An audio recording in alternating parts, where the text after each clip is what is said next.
Good morning, afternoon, or evening. How y'all doing today? Welcome back to Mr. Moore's Algebra 2 class. Today we're going to start talking about exponential functions, guys. Exponential functions are really, really important.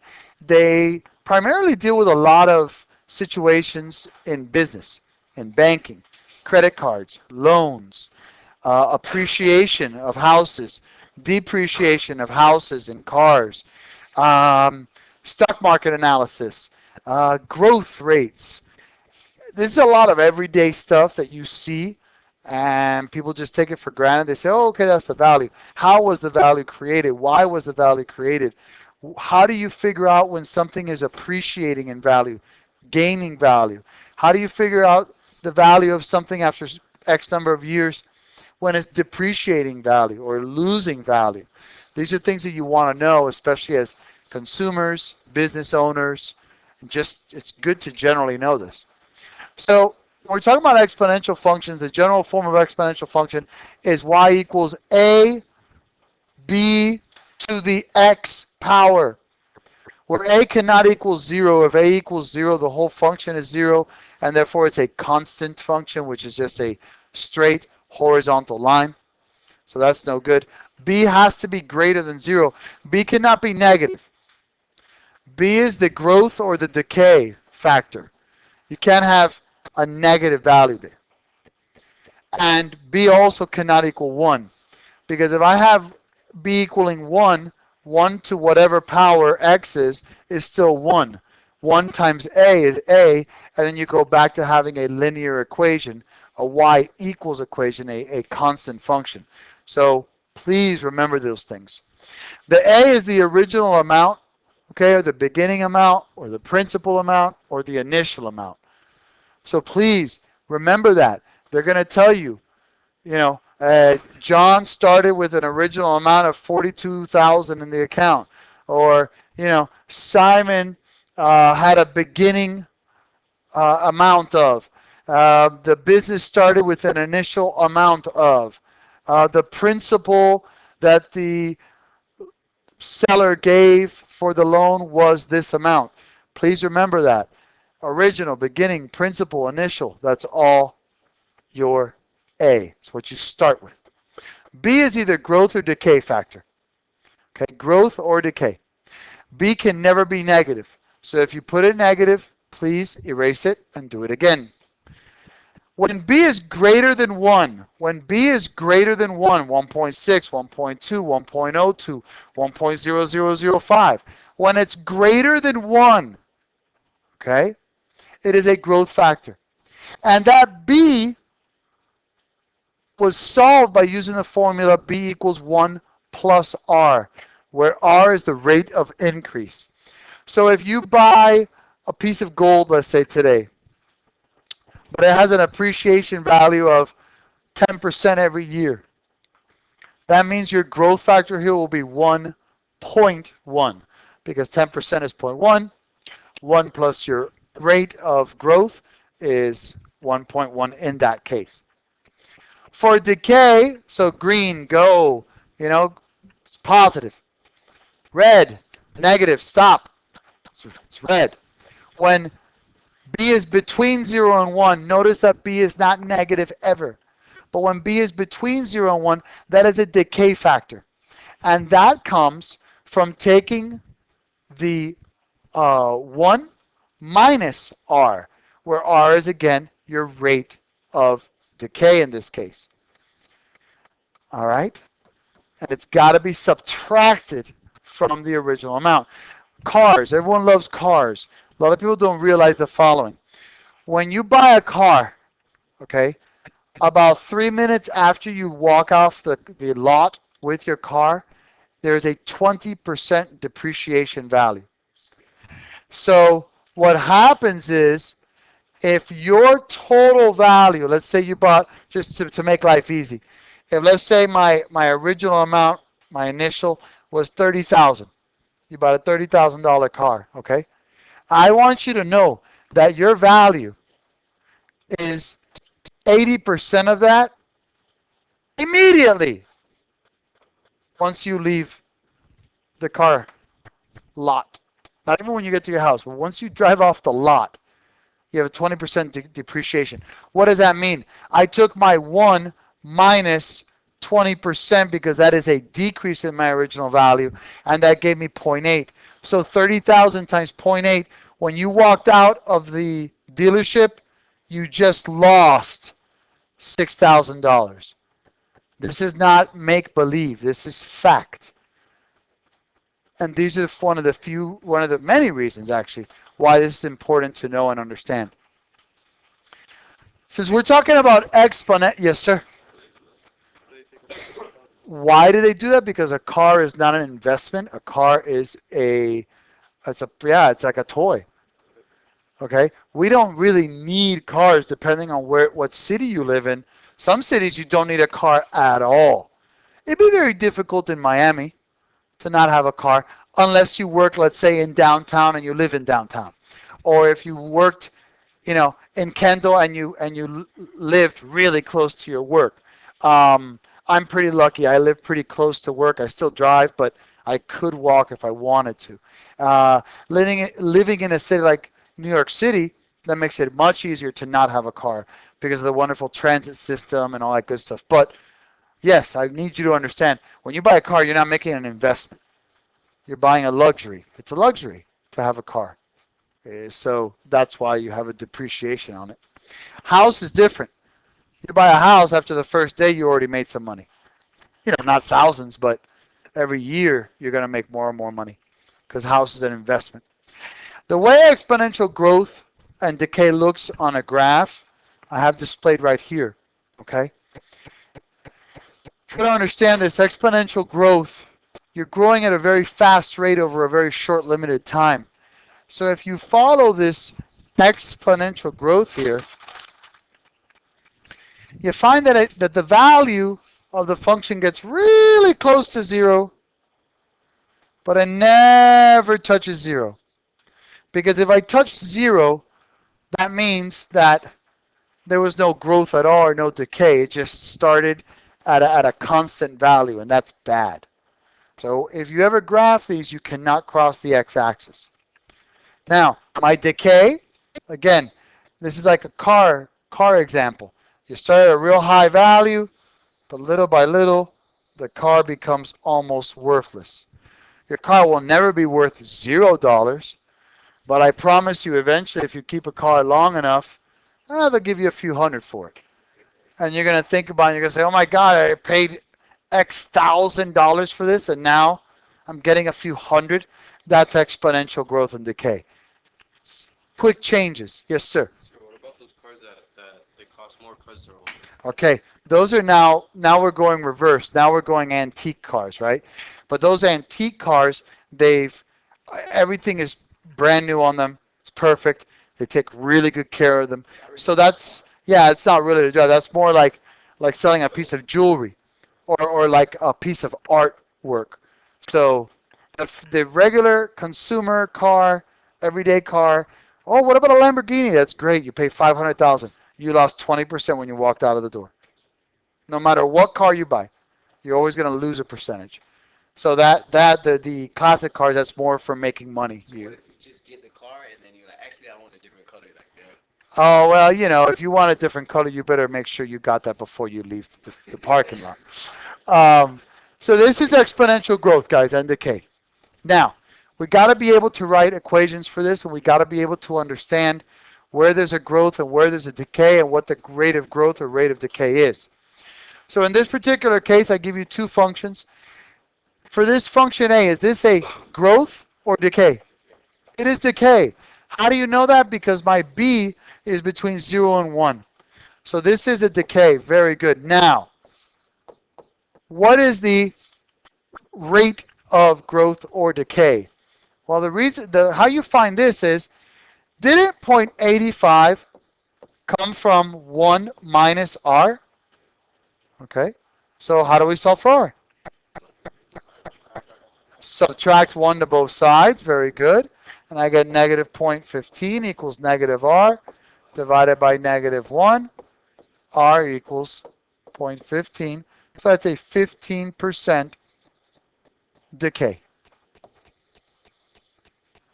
So every year or every time period, X, the value of this car or this object is dropping 15%. How about for B? Is that a growth or decay? Be a growth. It'd be a growth because my B is greater than 1. Very good, my brother. So it is a growth. And what would the rate of decay be? Or of growth here? What was my R? Yeah. In this particular case, 3.2 equals 1 plus R. So R equals, when you subtract 1 to both sides, 2.2 or 220% increase. So that's the difference between rate of growth and rate of decay. Yes, sir. Whenever you're asking for R with 1%, Yes, that's why I put 0.15 equals 15% and 2.2 equals 220%. Yes, I circled both of them because 0.15 is the same as 15% and 2.2 is the same as 220%. So I want you to show me how I went from decimal to percent. I want it all. Please and thank you, sir. Okay, next. You contribute $2,500 into a college savings account for 3 years. The account pays 7% annually. Okay. Is this a growth or a decay? It is a growth, my brother. Very good. What's the rate of growth? 7% each year. What's my growth factor? What would my B be? What's my growth factor? So in other words, what's my B going to be here in this case if it's a growth? How do I find growth? How do I find growth? B equals 1 plus R. B equals 1 plus R. It's a growth. So it's 1.07. That is my B. That is my growth rate. Okay, you got 1.07. Does this make sense? And actually, wait, it's not percent. It's just 1.07. Does that make sense, guys? Yes, sir. Well, don't I have a 7% growth rate, sir? 7% in the decimal form is 0.07. Since this is a growth, you're going to add 1 plus the growth rate of R. So 1 plus 0.07 is 1.07. Oh no, because I think that's a subtract one. No, you subtract if it was a decay. But in this particular case, the account pays 7% annually. That means it is paying. That means you are increasing. Okay? You with me, son? Thank you, sir. My cousin invested and actually, you know what? Wait, let me go back real quick.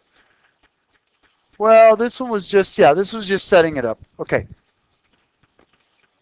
I got another example down here? No. Okay. Let's go here. My cousin invested $3,000 into a savings account at the end of 8th grade. The account pays 8% annual interest. How much money will be in the account after 4 years when he is ready for college? Okay. Remember that this is going to be an exponential. So this is y equals a b to the x. Y is what we're looking for. What's the original amount? What's my A that he invested? $3,000 times my B.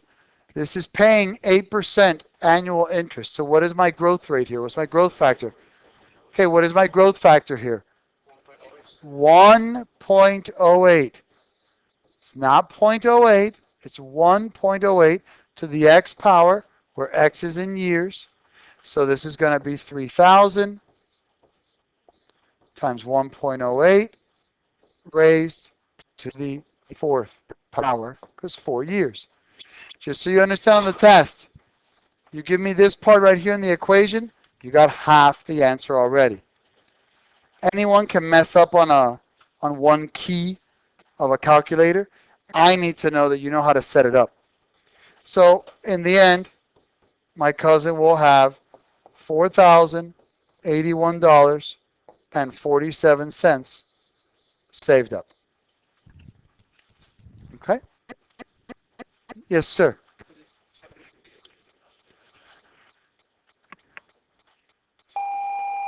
Yes.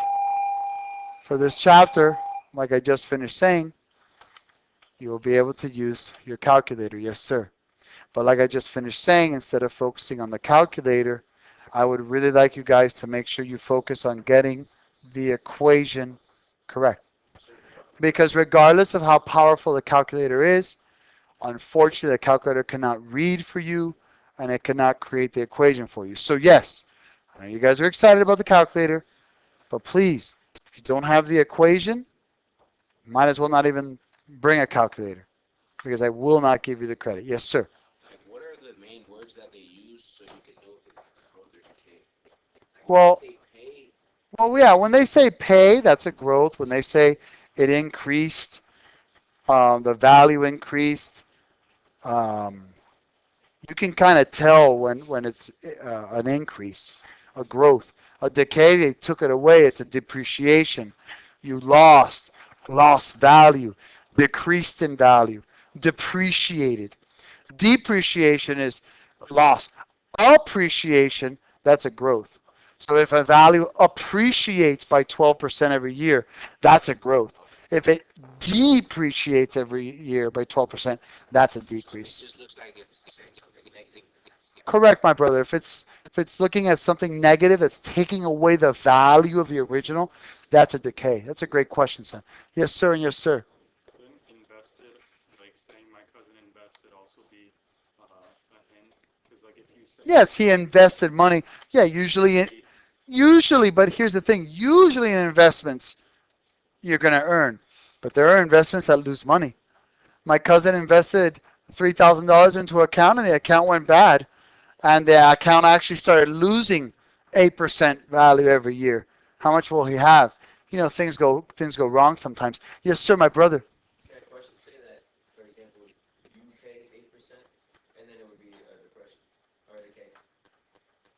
Is that like, Oh, okay. What you're asking is you have a credit card balance and the credit card charges you 17%. Okay. It's not a depreciation. No. You're losing money because you got to pay more money in interest. But the credit card doesn't have a depreciation. They're taking your balance it and then they're adding the percentage to it. So yeah, no, that would not be a depreciation. It'll be a negative account, a negative entry in your bank account. But no, it's not decay. Thank you, my man. Okay, may I continue, boys? Thank you, gentlemen. Okay, number two. How much money will I have after 5 years if I deposit $1,500 into a savings account paying 2.75% annually? Well, my Y is going to equal, how much did I originally start with? That's my A times my growth rate. What's my growth rate here? 1.0275. Very good. Raised to the 5 years. Guys, again, you got that. You got half the question. Now it's 1,500 times parentheses 1.0275 close parentheses raised to the fifth power. I write it in my calculator exactly the way I have it written down in my equation. That's why I like writing the equation because it makes my life easier. Not only does it organize my thoughts, but more importantly, it organizes my work, and then I know what to plug into the calculator. I know exactly what to do all the time. Okay? It's not because I'm so smart, but it's because I organize. Does that make sense, guys? Yes, sir.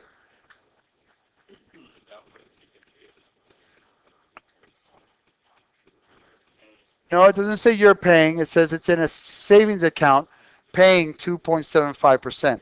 And even if you were paying, aren't you still paying that? So you're still larger. You're still giving money to whoever you're paying it to. A decrease would be, like I said, you put $1,500 into an account, and the account is losing 2.7% of its value every year. That would be a decay. it's not that hard to realize because, like, if you see other questions, like, they'll just tell you, like, straight up decreasing exponentially. Yes, exactly. That's exactly correct. Thank you, my man. Thank you for asking. But no, guys, you better be careful with this. Think about what the original question was asked earlier today. Anytime you see it, the value of something is going up. That was a growth. Anytime the value goes down, that's a decay. Oh, but you're paying. Let's say you're paying a credit card. So the value of your balance is going up. You're not happy about having a balance because that means you owe them money, but the balance is going up. That is a growth in your balance. Unfortunately, you keep spending money on the credit card. So that's why be careful with credit cards. It can get real ugly real fast. Okay, next, endangered species. The table below, that would be this table, shows the world population of the Iberian lynx, very, very endangered species, in 2003 and 2004. If this trend continues and the population is decreasing exponentially, how many Iberian lynx will there be in 2014? Okay, so I got y equals a b to the x. Okay, what was the initial amount of population in 2003? 150. Now, do we know my growth rate or my decay rate? Well, we can. Percent change. Let's find my rate. Okay, and that's new minus old divided by old. So that gives me negative 30 over 150. I believe that's 20%. Well, not times. Yeah, it's 20, right? Yep. So that's 0.2. Now, notice that this is a decrease, so it's negative 0.2. So now that we know that the rate here of population, the rate of change, the percent change here was 20%. That's the rate that it goes down. So what's my B here? What's my decay factor? What is my decay factor? Okay, we cannot have B as a negative, so I wish you would follow the directions that I taught you. Okay, could anyone please tell me the formula for B? Can anyone please tell me the formula for B for decay? Can anyone please tell me? Hold on, guys, please. We're talking at each other, and we're not listening, either one of us. Can anyone please go to the notes that we just did today, bless you, and tell me the formula to find your B for a decay factor? Yes, sir. 1 minus R. Very good. So this will be 0.8.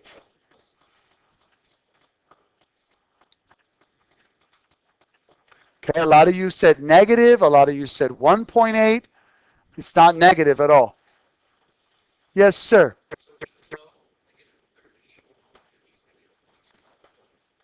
Well, it's negative in the sense that that reminds you that it is a decrease. Okay? But you can't ever have a negative percent, really. So it's really 20%, 0.2, 1 minus that. I always leave it negative because if the value, with the formula that I use for percent change, which I explained a while ago, if the answer comes out positive, you know it's a growth. If the answer comes out negative, you know it's a decay. Thank you so much, sir. So now, to the x power.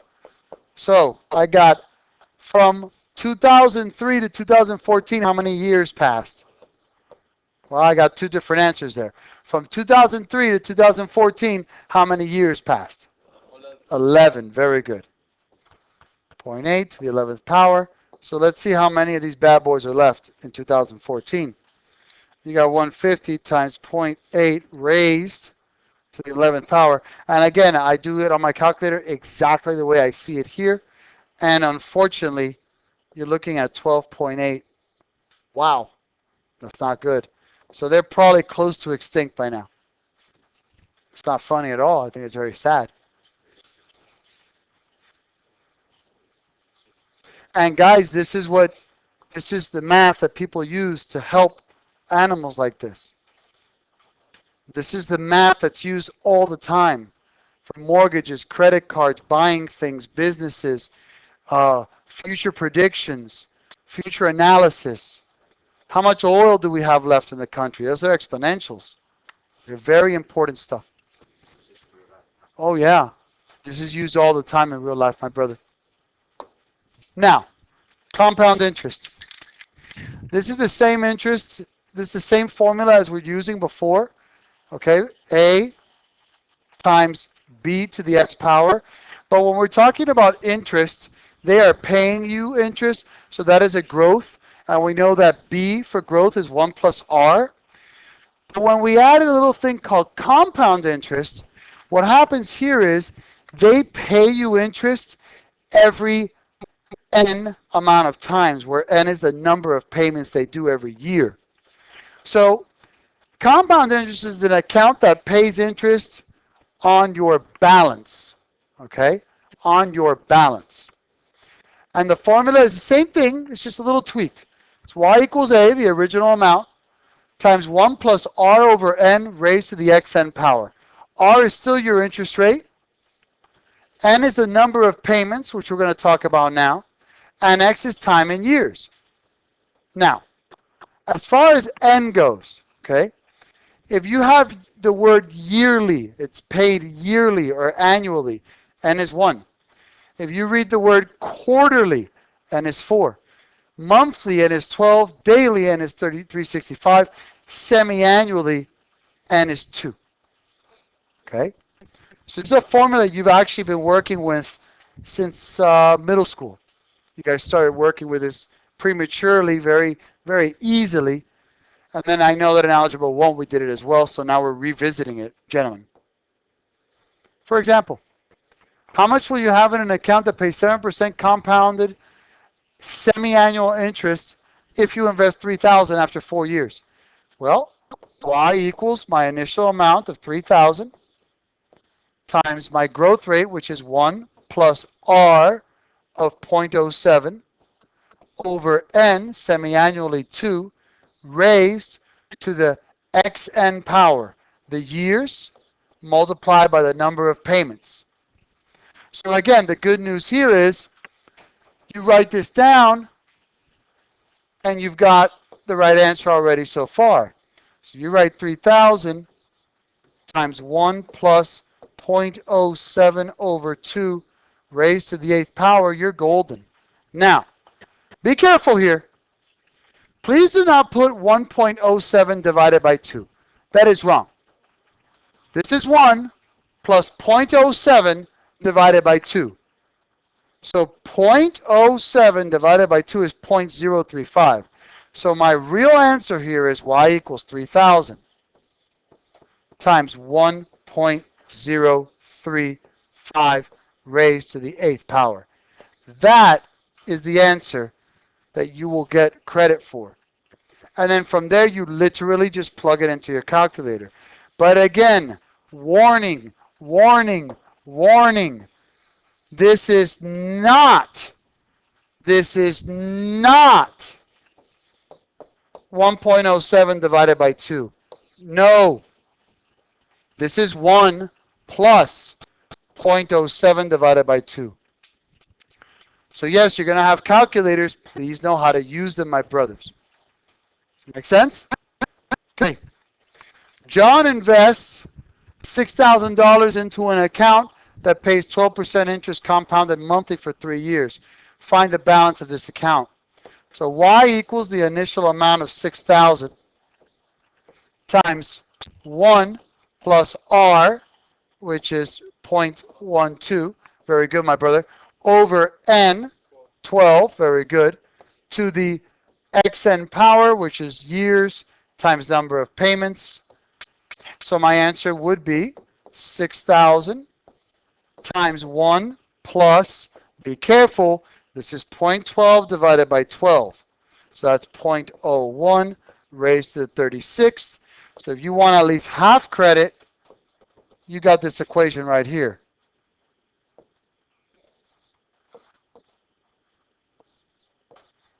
And you got half credit. You want full credit, plug it into the calculator. Literally 6,000 times parentheses 1.01 parentheses raised to the 36th power. And that's going to equal 8,500 $84.61. And that is how much you will have in this particular account after 3 years. So it's very simple, but know how to recognize each of the variables. How do we do that? Practice.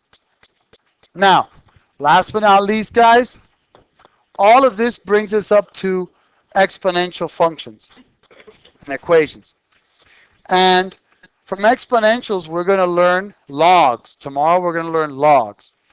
Logs and exponential functions are pretty much the same thing, y'all. They're just different ways of writing the same thing. But today, we're going to focus just on exponential equations. And there's good news and horribly bad news.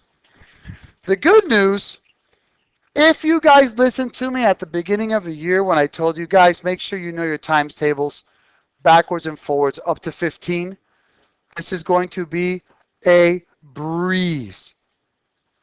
For those of you who still don't know your times tables perfectly, it's not going to be so good. Now, you may be thinking, yeah, but Moro, I'm going to have a calculator. No, not really.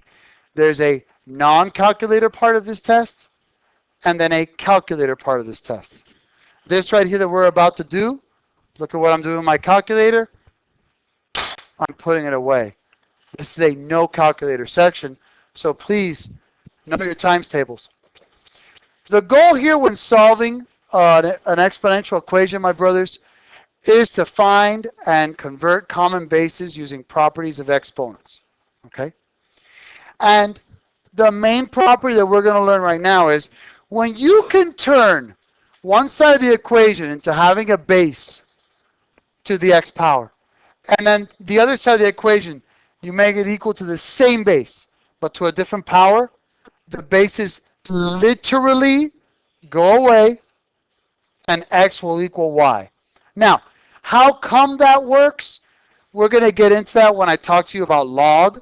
Logs cancel out bases. Bases cancel out logs. We'll talk about that later. But right now, we know that if we have the same base, we can eliminate the base and we work on the exponents. I know you're all looking at the clock and saying, how is he going to do this? So simple. Don't even sweat it. I promise we got time. I got 2 to the x minus 3 equals 32.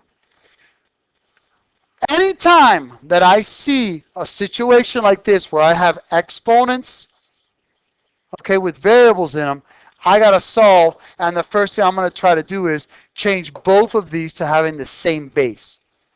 So I can't break down the base of 2 any further. But how can I make 32 into a base of 2? 2 to the 5th power. Very good. Whoever said 16, 16 is not a base of 2. 16 is 16. So 2 to the 5th power, though, that's the base of 2. Now I have the bases are the same. Cancel. X minus 3 equals 5. And x equals 8. You're done. Perfect. I can prove it. 2 to the 8 minus 3 has 2 to the 5th. 2 to the 5th equals 32. You're done. How about B? I got 4 to the x squared equals 32. What can I break that down to? What base? Okay, 4, no. 4 to nothing. No. 4 to what power is 32, guys? Doesn't exist. So again, what's the base we need? 2. So we got 2 to the 2x squared, right? Because this exponent was already there. I went 2 squared, well, you got to multiply those exponents. And then this equals 2 to the 5th power. Cancel out the 2's.